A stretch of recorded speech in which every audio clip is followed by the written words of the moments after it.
Hello everyone, I'm doctor Shivarekha, Oxycare hospitals ECIL. ఈరోజు మనము acidity గురించి తెలుసుకుందాం. నా దగ్గరికి ఒక పేషెంట్ వచ్చారు ఒక 2 days బ్యాక్, లక్ష్మి గారని. ఆవిడ బై ప్రొఫెషన్ టీచర్.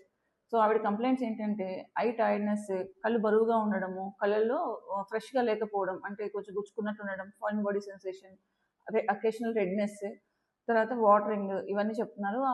హెడేక్స్ కూడా కంప్లైంట్ చేస్తున్నారు. సో మేము తన ఇన్డెప్త్ కొంచెం హిస్టరీ అడిగినప్పుడు తను ఏం చెప్తున్నారంటే 2 years నుంచి ఈ సింటమ్స్ తోటి బాధపడుతున్నాను. 2-3 ఐ డాక్టర్ల దగ్గర కూడా వెళ్ళాను, గ్లాసెస్ క్రమం తప్పకుండా చేంజ్ చేశాను, బట్ నాకు ఈ సింటమ్స్ నుంచి రిలీఫ్ అనేది రావట్లేదు. సో ఎందుకు రావట్లేదో చూద్దాం.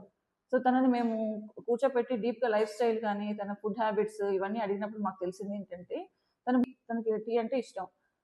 అట్లీస్ట్ 4 to 5 times టీ తాగుతున్నారు తను ఇన్ డే.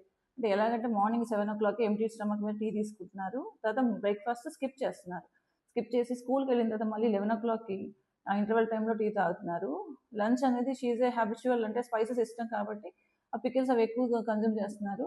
తర్వాత 3 o'clock మళ్ళీ టీ తాగుతున్నారు. ఇంటికి వచ్చిన తర్వాత 6:37 ప్రాంతంలో మళ్ళీ ఇంకొక కప్పు టీ తీసుకుంటున్నారు. ఇలా మల్టిపుల్ టైమ్స్ టీ తాగుతున్నారు అనేది. తర్వాత డిన్నర్ అనేది 8:30కి చేయాల్సిన డిన్నర్ 10:30కి అలా చేస్తున్నారు. డిన్నర్ చేసిన తర్వాత వెంటనే పడుకుంటున్నారు. సో తనకి నిద్ర గురించి అడిగాము మేము, ఎలా ఉంటుంది తన స్లీప్ ప్యాటర్న్ ఎలా ఉంటుందని అడిగితే మాకు తెలిసింది ఏంటంటే తన డిస్టర్బ్డ్ స్లీప్ ఎందుకు ఉంటుంది అంటే అసిడిటీ. అప్పుడప్పుడు ఛాతీలో మంటగా అనిపిస్తుంది తనకి నిద్రపోతున్నప్పుడు. కాఫ్ రావడం వల్ల తన స్లీప్ అనేది ఒక 1.5 year నుంచి ప్రాపర్గా లేదని మాకు అర్థమైంది. సో మేము తనకి కంప్లీట్ ఐ ఎవాల్యుయేషన్ చేసిన తర్వాత తనకి లూబ్రికేటింగ్ డ్రాప్స్ సజెస్ట్ చేయడంతో పాటు we have advised life style changes also and food changes also for her. ఏం చెప్పామంటే, సో మోస్ట్లీ ఇంట్లో కుక్ చేసిన మీల్సే ప్రిఫర్ చేయమని చెప్పాము. టీ అవాయిడ్ చేయమని చెప్పాము. ఎంటీ స్టమక్ మీద టీ అవాయిడ్ చేయమని చెప్పాము. తర్వాత బ్రేక్ఫాస్ట్ స్కిప్ చేయొద్దని చెప్పాము.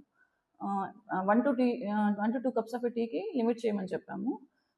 డిన్నర్ అనేది ఎర్లీగా అంటే 8:30కి ఫినిష్ చేయమని చెప్పాము. After every meal 10 minutes walking చేయమని చెప్పాము.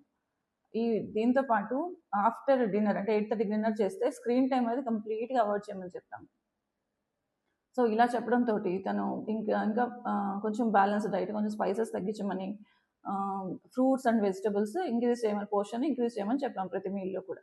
సో ఒక 2 months తనది రెగ్యులర్ ఫాలోఅప్ చేసిన తర్వాత తన నెక్స్ట్ ఫాలోఅప్స్లో తను డెఫినెట్గా ఇంప్రూవ్ అవుతుందని మాకు తెలుసు. ఎందుకంటే తనకి ఆల్రెడీ మనము ముందు చూసాం కాబట్టి ఇలాంటి చాలామంది పేషెంట్స్ని. Eye is just a part of బాడీలో ఐ చేంజెస్, ఐ ఒకటి సఫర్ అవుతుందంటే it doesn't suffer alone, because of other conditions వల్ల ఐ కూడా ఇదవుతుంది. అసలు అసిడిటీ అంటే ఏంటి, అసిడిటీ ఎందుకు, ఓన్లీ అసిడిటీ అంటే స్టమక్లోనే అంటే, లేదంటే గ్యాస్ట్రో ఇంటెస్టినల్ ట్రాక్ట్ మన అజీర్ణ వ్యవస్థ మీదే ఉంటుందా దీని ప్రభావం అంటే అలా ఉండదండి. సో అసిడిటీ అంటే ఇంక్రీజ్డ్ యాసిడ్ రిఫ్లెక్స్, అంటే జీఈఆర్డి అంటారు.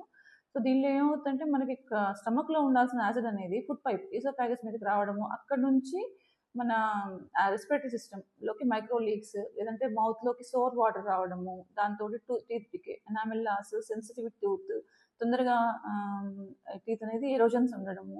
సో కొన్నిసార్లు మన డెంటిస్ట్ తొందరగా రికగ్నైజ్ చేస్తారు ఇది ఎందుకంటే మన మిగతా అంతా బాగానే ఉంది, బట్ వై ఇంత చిన్న ఏజ్లో టీత్ డికే అనేది ఎందుకు ఉంది అని ఎవాల్యుయేట్ చేసుకుంటే సో ఇది ఒక కారణం కావచ్చు. దీంతో పాటు వైటమిన్స్ కానీ మన micronutrients, other elements, calcium, magnesium అన్ని అబ్జార్ప్షన్ కూడా సరిగా జరగదు. సో ఇంకా లేట్ ఇది క్రానిక్గా అలాగే వదిలేసాము ట్రీట్ చేయకుండా అంటే, so it leads to insomnia, it leads to మన ఈసోఫేజియల్ స్ట్రిక్చర్స్, లేకపోతే ప్రీ క్యాన్సరస్ కండిషన్స్, తర్వాత ఇది పైప్ నారో అయిపోవడము, తర్వాత వెయిట్ లాస్, సో మింగలేకపోవడము, ఇవన్నీ కూడా దారితీస్తుంది అనమాట. సో అసిడిటీ అనేది చాలా చిన్న సమస్య అని నెగ్లెక్ట్ చేయడానికి వీల్లేదు. సో మనము దీనికి చిన్నపిల్లలు, మన పిల్లలు వాళ్ళు అడిగితే మనకి వాళ్ళని సంతోషపడడానికి జంక్ ఫుడ్, వాళ్ళకి నచ్చిన ఫుడ్ అలవాటు చేయడం, pasta, pizza, out side food, so ఇలాంటివి చేయడం వల్ల సో సెడెంటరీ లైఫ్ స్టైల్ కూడా మనం ఇంక్రీజ్ చేస్తున్నాం. బికాస్ ఆఫ్ లాట్ ఆఫ్ అంటే పిల్లలకి యాక్టివిటీ లేదు, ఫిజికల్ యాక్టివిటీ, అంటే ఎగ్జామ్స్ ఒత్తిడి, సో చదువు అంటే కాంపిటేటివ్నెస్ చాలా ఉంది కాబట్టి దీనితోటి పిల్లల్లో sedentary lifestyle, obesity, PCOD, ఇంకా సో వాళ్ళకి ఏంటంటే mood disturbances, mood swings, attention span తగ్గిపోవడము, సో ఇవన్నీ కూడా ఉంటుందన్నమాట. సో మనము పిల్లలకి మనం వీటిని అవాయిడ్ చేయాల్సింది ఏంటంటే జంక్ ఫుడ్ అవాయిడ్ చేయాలి. సో ఎవ్రీ మీల్ తర్వాత 10 minutes అయినా నడవమని చెప్పాలి, వాటర్ తాగమని చెప్పాలి ఫ్రీక్వెంట్గా. So balance diet, fruits and vegetable enrich diet అనేది అడ్వైస్ చేయాలి. సో వీటితో పాటు ఫిజికల్ యాక్టివిటీ, సన్ ఎక్స్పోజర్ అనేది కంపల్సరీ. ఇవన్నీ చేస్తూ మనము చేస్తే కనుక physical activity not only exercise, పిల్లల్ని ఆడుకోనివ్వాలి. సో స్కూల్స్లో కూడా పిల్లలకి ఒక 1 అవర్ 45 మినిట్స్ టు 1 అవర్ అంటే 3 to 4 times in a week compulsory. So physical activity expose చేస్తే రేపు పొద్దున వాళ్ళకి ఒబెసిటీ కానీ ఇతరత్ర చాలా వరకు ప్రాబ్లమ్స్ అనేవి లేకుండా చక్కటి వాతావరణంలో పెరుగుతారు. Thank you.